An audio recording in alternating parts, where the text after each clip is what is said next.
देवा जय देवा जय देवा जय देवा जय देवा जय शिव मार्तंडा.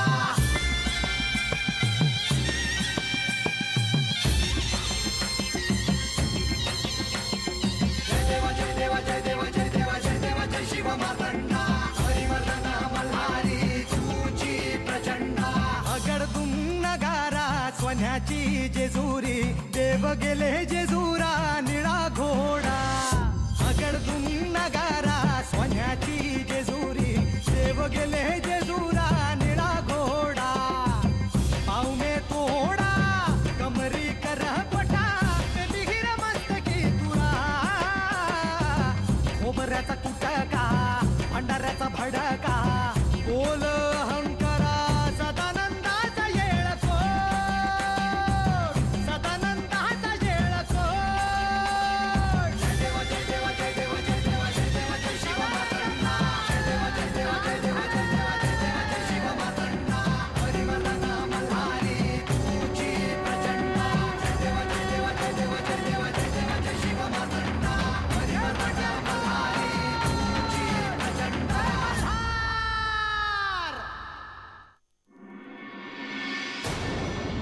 जेव्हा आपण लहानाची मोठी केली त्यालाच माझ्या वागण्याचा त्रास होत असेल तर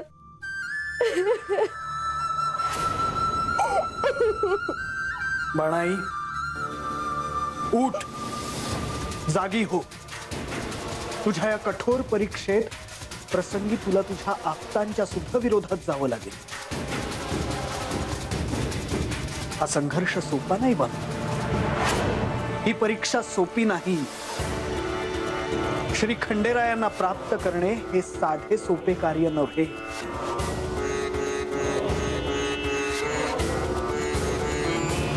वय महाराज, एक गोष्ट मी तुला सांगतो बानू, नीट ध्यानात ठेव. हा तुझ्या कठोर परीक्षेतला अत्यंत खडतर असा काळ. या काळात तू सारं काही सोसून सहन करून परिस्थितीवर विजय मिळवलास तर आणि तरच तुझं आणि श्री खंडेरायांचं लग्न होईल.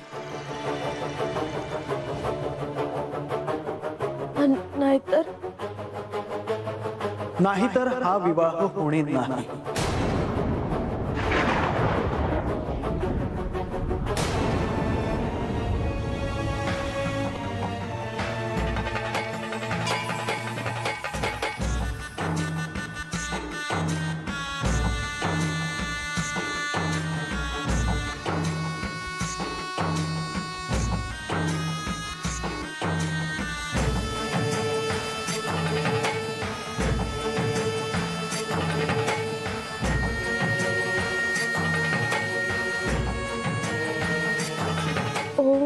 श्री मार्तंड भैरवाय नमः. ओम श्री मार्तंड भैरवाय नमः. ओम श्री मार्तंड भैरवाय नमः. ओम श्री मार्तंड भैरवाय नमः. बानू, तुझी आता काय परिस्थिती आहे, तू कोणत्या दिव्यातून जात आहे याची मला कल्पना आहे. मी तुला याआधीही सांगितलं आहे की ही परीक्षा आहे तुझी, माझी आणि म्हासेची. बानू, थोडा धीर धर, मी येईन.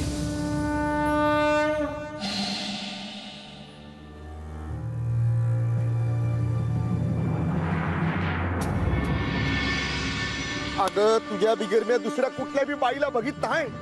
खंडोबाची आण घेऊन सांगतो मी. कशाला आण घेताय त्याची? अहो, तुमचा तो देव स्वतःच्या लग्नात बायकोला सोडून दुसऱ्या बाईकडे जातो, त्याची आण घेताय सवय? शांते.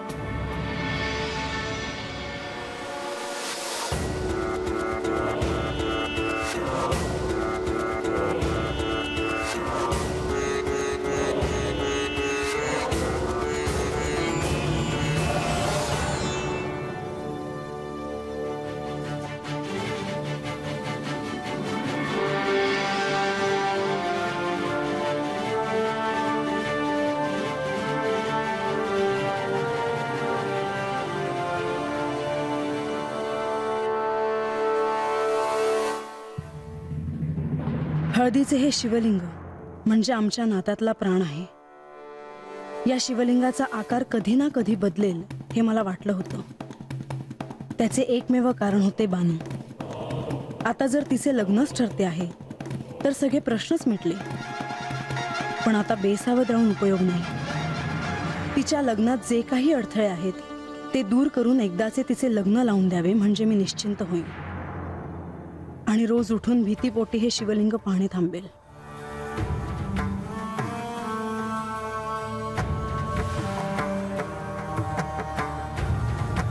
लतिका,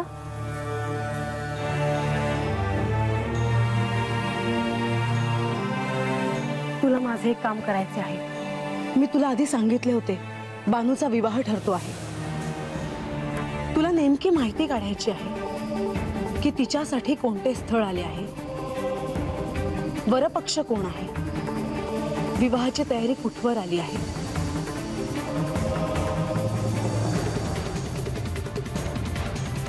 लतिका, मी तुझ्याशी बोलतेय. लक्ष कुठे आहे तुझं? काय झालं?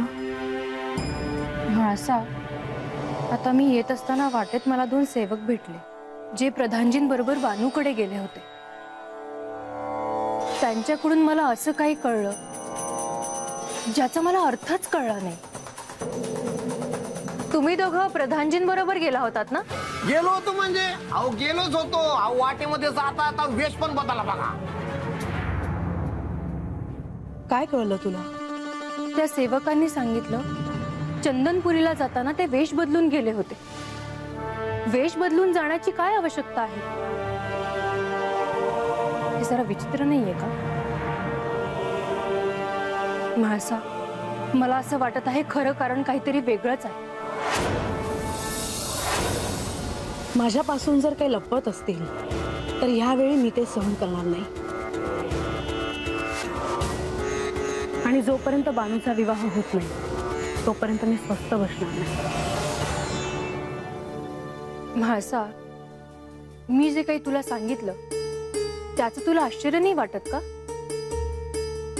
प्रधानजी जर बानूला ओळखत असतील तर वेश बदलून जाण्याची काय आवश्यकता आहे?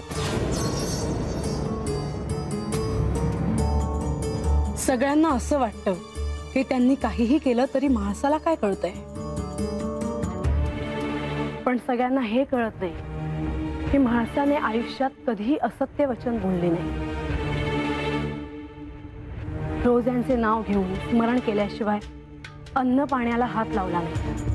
जगाचे पोषण करणाऱ्या सूर्यनारायणाला अर्घ्य दिला नाही असा एकही दिवस गेला नाही. माझी भक्ती, माझं प्रेम इतकं श्रेष्ठ आहे की सत्य माझ्या समोर आपोआप चालून येतं. माझ्याशी कोणीही प्रतारणा केली तर त्याला फळ मिळाल्याशिवाय राहणार नाही, मग तो कोणीही असेल.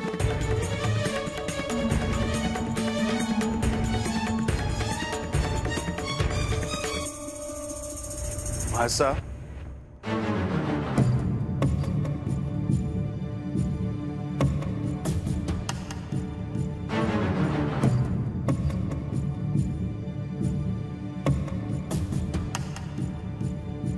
म्हाळसा, बरं झालं तुम्ही आलात. मला तुम्हाला एक विचारायचे आहे. विचार. मला असं कळलं की बानूचा विवाह ठरतो आहे आणि तुम्ही तिला सहाय्य करता आहात. हे खरे आहे का?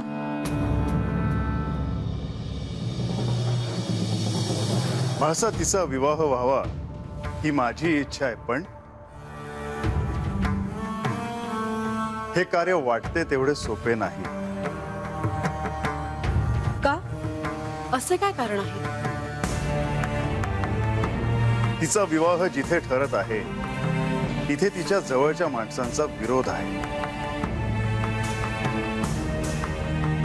पण जर तुम्ही यात लक्ष घातलं तर तिचा विवाह ठरू शकतो.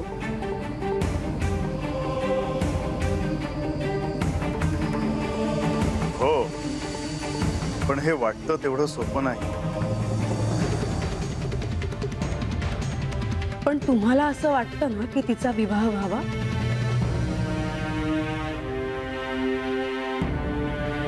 हो, पण पण म्हासा मी तुला सांगितल्याप्रमाणे हा प्रश्न अतिशय गुंतागुंतीचा आहे. नाही, काहीही झालं तरी तिचा विवाह व्हायलाच हवा. काही नाही झालं तर मी स्वतः तिचा विवाह लावून देईन.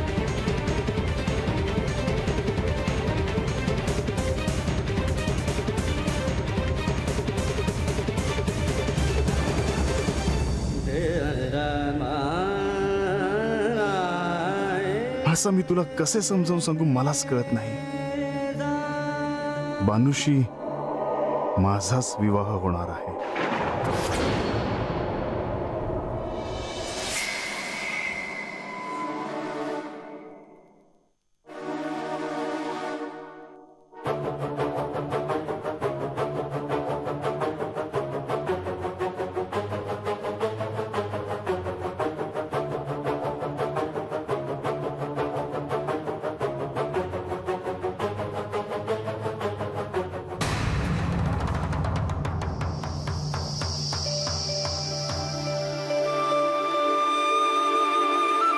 म्हणजे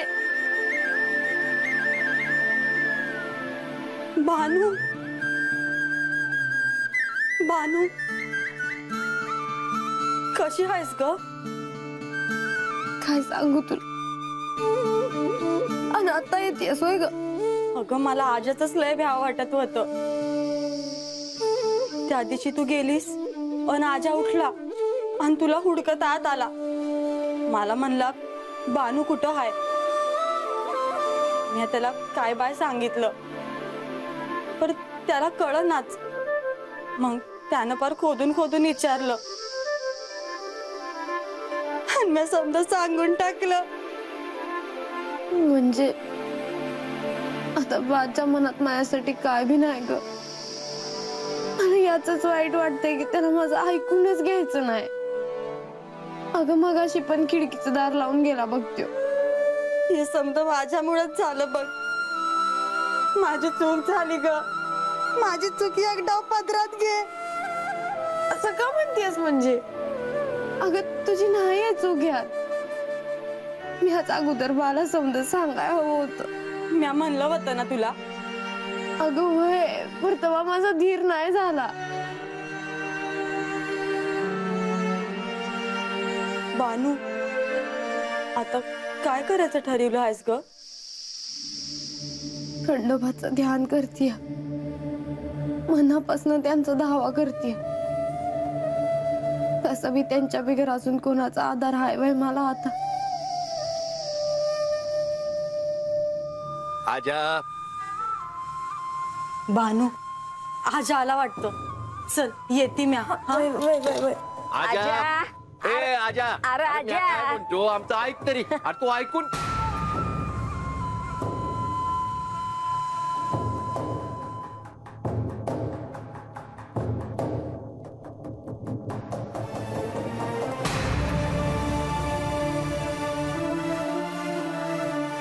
आजा, तू आमचं ऐकणार आहेस का नाही हा ते सांग एकदाच. बोला आता काय म्हणताय तुम्ही? अरे आता तू सांगत नाहीस काय झालं ते. मग आम्ही काय बोलायचं? हे बघा आबा, बानू संघ म्या असं का वागतो यात ते म्या तुम्हाला नाही सांगू शकत. तो विषय परत नग. अरे पण आम्ही कोणी पर काय वय? हा अगं तसं नाही आजी.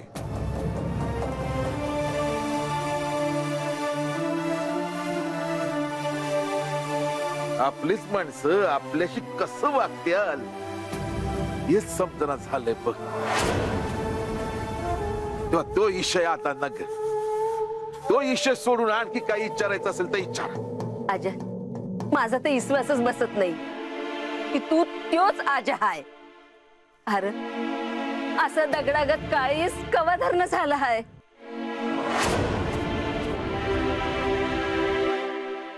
बर राहिलं बाबा राहिलं. बरं आम्हासनी एक तरी सांगशील का नाही? काय हे बघ आम्हासनी जरा सांग, बानूचं आता काय करायचं ठरवलं?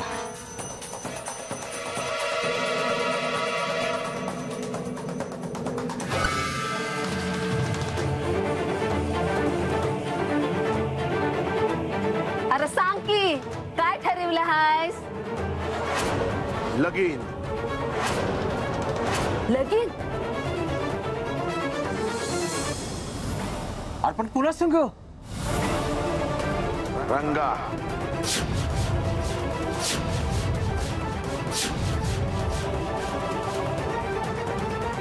रंग्या? बानूचं लगीन ते रंग्या संग? वय. अरे डोस ठिकाणावर हाय का नाही तुझं? की रागापायी ते बी चालन असं झालं या? त्या रंग्या संग लगीन लावण्यापरीस बानूचा जीव घे की. अरे असं बोलताना काय बी वाटलं नाही व्हाय तुला? आजा, एक लक्षात ठेव, या वस्तीवर अजून कोणाचा बी कान धरला तर मला अडवणार कोणी बी नाही. अजय, लोकांना बोलायला सोपं जातंय ग, पण बापाची काळजी बापाचीच असती या. ती लोकांनी नाही कळत. मी ठरवलंय बानूतानी रंगाचं लगीन लावून द्यायचं म्हणून. अरे पण ए आजी, आता यावर मला काय बी बोलायचं नाही बघ. आबा, मी ठरवलंय बानूचं रंगासंगी लगीन लावून द्यायचं. शेवंताला बी सांगायला हवं. तू नाही ऐकायचं माझा. बघतेस मी आता तुझ्याकडं.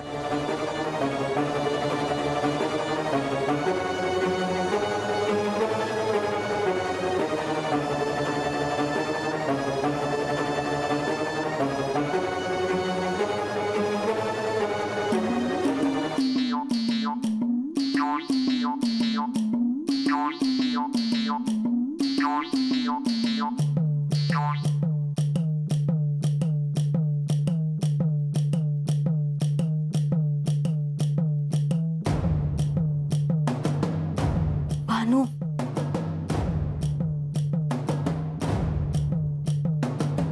म्हणजे तू आता इतक्या रात झाला? भानू तुला बघितलं तर नाही ना? नाही, आजा झोपला असेल. बानू, माझ्यामुळे तुला असं राहावं लागतंय आणि मला हे लई वंगाळ वाटतंय. म्हणून मीच म्हणलं का तुला बाहेर काढायचं. अगं म्हणजे येडपणा करू नकोस. आपल्या दोघींना बाण बघितलं ना तर मारून टाक. असू दे.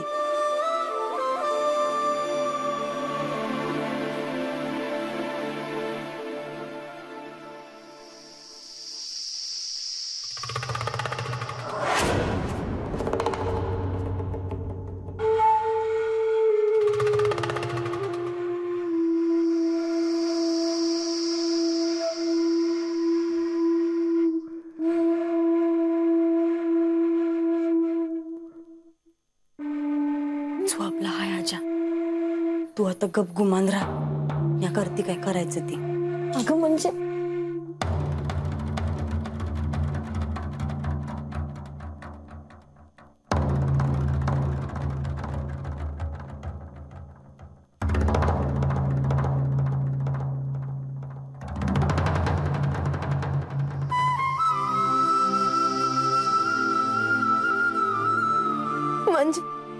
भानू,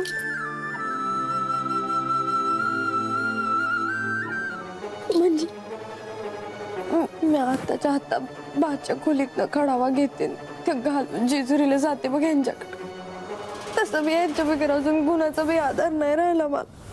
वय वय चल.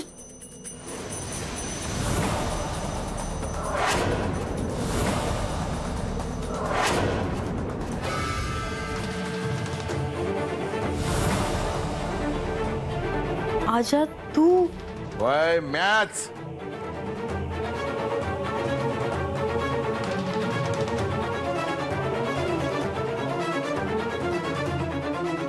सकाळच्याला खिडकी उघडी बघितली आणि तुला बिगी बिगी जाताना पाहिलं ना, आवाज ध्यानात आलं माझ्या.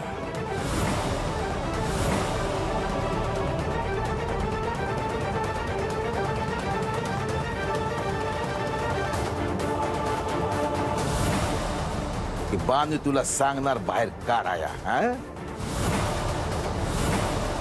आणि तू हेच करणार. नाही, तिनं काय नाही सांगितलं. हे म्हणजे आता बानू संग तू बी खोट बोलायला लागलीस होय. एक ध्यानात ठेव, गाठ माझ्याशी आहे. तुम्ही काय बाय कराल ना म्हणून झोपेचं स्वांग घेतलं होतं म्या. हे म्हणजे आता निघत न चल निघ.